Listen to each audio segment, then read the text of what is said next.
Hello সবাইকে। Training, learning, Victor with platform থেকে আজকের এই ভিডিওতে সবাইকে স্বাগত। এই ভিডিওতে আমরা কিছু গুরুত্বপূর্ণ বিষয় নিয়ে আলোচনা করব।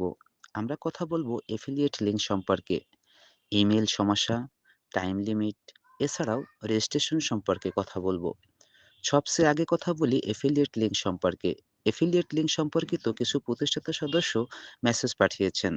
যেমন আপনারা সবাই জানেন, প্রথমে প্রায়োরিটি রিপ্লেসমেন্ট যাদের আছে তাদের পজিশন এফিলিয়েট লিঙ্ক তৈরি হবে। এরপর অ্যাডসার অফিসিয়াল ঘোষণা করবেন।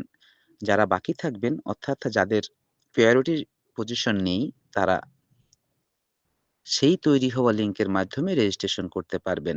এখন প্রশ্ন উঠেছে, যেভাবে প্রায়োরিটি পজিশন ওয়ালাদের লিঙ্ক তৈরি হবে, ঠিক সেভাবে কি অন্য সবারও হবে? উত্তর হলো হ্যাঁ বন্ধুরা, যেভাবে প্রায়োরিটি পজিশন এফিলিয়েট লিঙ্ক তৈরি হবে, ঠিক সেভাবেই সবার লিঙ্ক তৈরি হবে। কিন্তু প্রথমে কার তৈরি হবে? এফিলিয়েট লিঙ্ক প্রথমে তৈরি হবে প্রায়োরিটি রিপ্লেসমেন্ট পজিশন যাদের রয়েছে, যাদের কোম্পানির পক্ষ থেকে ইমেইল নোটিফিকেশন যাবে এবং যাদের পজিশন কনফার্ম হবে তাদের জন্য।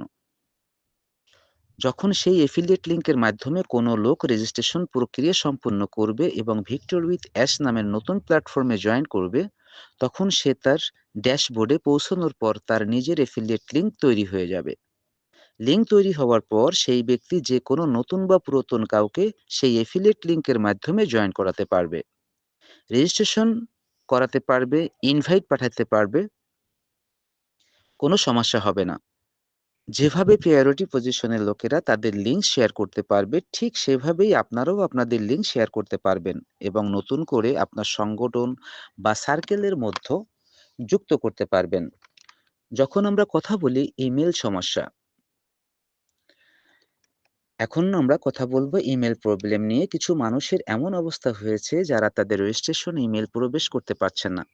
গুগল সেই ইমেল মুছে দিয়েছে বা অন্য কোনো কারণে তাদের ইমেল অ্যাক্সেস নেই। যাদের কাছে ইউজার নেম এবং পাসওয়ার্ড আছে তারা সহজেই ইকোসিস্টেমে লগ ইন করতে পারছেন, কোনো সমস্যা নেই।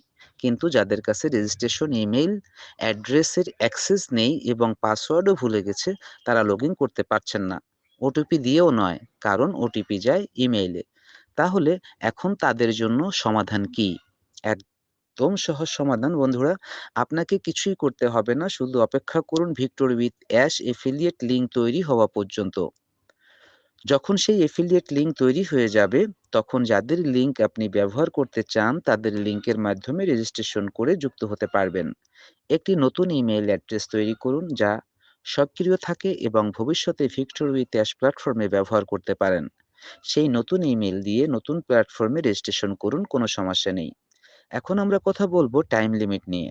অনেকে জানতে চেয়েছেন, যারা প্রায়োরিটি পজিশনে থাকবে, যখন তাদের ইমেইল রেজিস্ট্রেশন প্রক্রিয়ার জন্য নোটিফিকেশন যাবে, তখন সেখানে একটি সময়সীমা দেওয়া থাকবে যে নির্দিষ্ট সময়ের মধ্যে রেজিস্ট্রেশন সম্পন্ন করতে হবে। এখন প্রশ্ন হলো, এখানে তাদের যে সময়সীমা থাকবে, ঠিক সেভাবে কি অন্য সবার জন্য সময়সীমা থাকবে?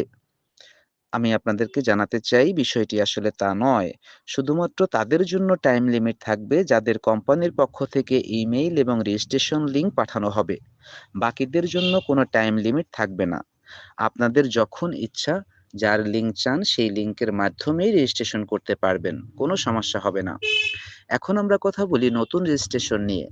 প্রশ্ন এসেছে, যখন আমরা ভিক্টর উইথ প্ল্যাটফর্মে যাব, তখন আমাদের রেজিস্ট্রেশন প্রক্রিয়া বা ইউজার নেম পাসওয়ার্ড কি আগের মতো থাকবে, নাকি নতুন করে সবকিছু করতে হবে?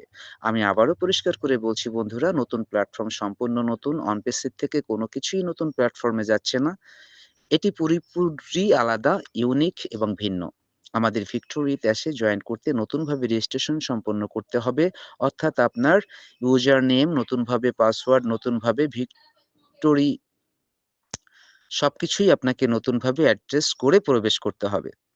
ভিডিওটি লম্বা করতে চাচ্ছি না। ভিডিওটি ভালো লাগলে সাবস্ক্রিপশন করবেন, লাইক, শেয়ার, কমেন্ট প্রত্যাশা করছি। ধন্যবাদ সবাইকে।